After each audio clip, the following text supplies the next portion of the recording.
Indian premier league 2026 season ఇంకా కొన్ని నెలల దూరంలో ఉన్నప్పటికీ ట్రేడ్ విండో గురించి ఇప్పటి నుంచే చర్చలు ఊపందుకున్నాయి.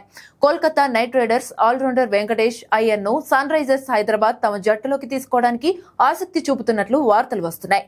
ఈ ట్రేడ్ లో భాగంగా SRH wicket keeper batsmen Ishan Kishan ను కేకేఆర్ కు పంపే అవకాశం ఉన్నట్లు సమాచారం. ఈ ట్రేడ్ వార్తలు క్రికెట్ అభిమానుల్లో ఆసక్తిని రేకెత్తిస్తున్నాయి.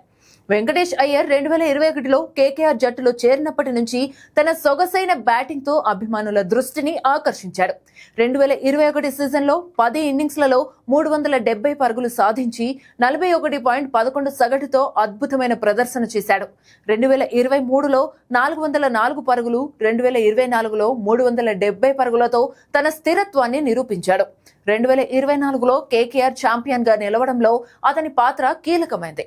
అందుకే 2025 మెగా వేలంలో కేకేఆర్ అతన్ని 23.75 కోట్ల రూపాయలకు భారీ మొత్తానికి కొనుగోలు చేసింది.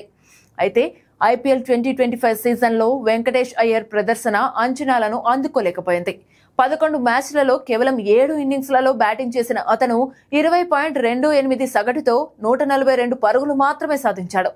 ఒకే ఒక్క హాఫ్ సెంచరీ సాధించినప్పటికీ అతని బౌలింగ్ అవకాశం పూర్తిగా లభించలేదు. ఈ పేలవమైన ప్రదర్శనతో కేకేఆర్ అతన్ని ట్రేడ్ చేయాలని భావిస్తున్నట్లు వార్తలు వచ్చాయి. ఇక సన్ రైజర్స్ హైదరాబాద్ 2025 సీజన్లో ఇషాన్ కిషన్ ను 11.25 కోట్ల రూపాయలకు కొనుగోలు చేసింది. ఇషాన్ 14 మ్యాచ్లలో 354 పరుగులు, 1 సెంచరీ, 1 హాఫ్ సెంచరీతో ఆకట్టుకున్నాడు. అయినప్పటికీ అతనిలో కన్సిస్టెన్సీ లోపించడంతో ఎస్ఆర్హెచ్ అతన్ని వదులుకుని వెంకటేష్ అయ్యర్ ను తమ జట్టులోకి తీసుకోవాలని ప్లాన్ చేస్తున్నట్లు తెలుస్తోంది. వెంకటేష్ అయ్యర్ మిడిల్ ఆర్డర్ లో బ్యాటింగ్ తో పాటు అవసరమైతే బౌలింగ్ లోనూ సహకరించగల ఆల్రౌండర్ గా ఎస్ఆర్హెచ్ కు ఉపయోగపడతాడని భావిస్తున్నారు. ఎస్ఆర్హెచ్ యొక్క దూకుడైన బ్యాటింగ్ శైలికి అతని ఆట తీరు సరిగ్గా సరిపోతుందని విశ్లేషకులు అభిప్రాయపడుతున్నారు.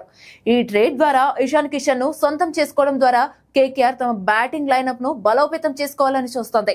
ఇషాన్ కిషన్ వికెట్ కీపింగ్ తో పాటు టాప్ ఆర్డర్ లో దూకుడైన బ్యాటింగ్ అందించగలడని భావిస్తున్నారు.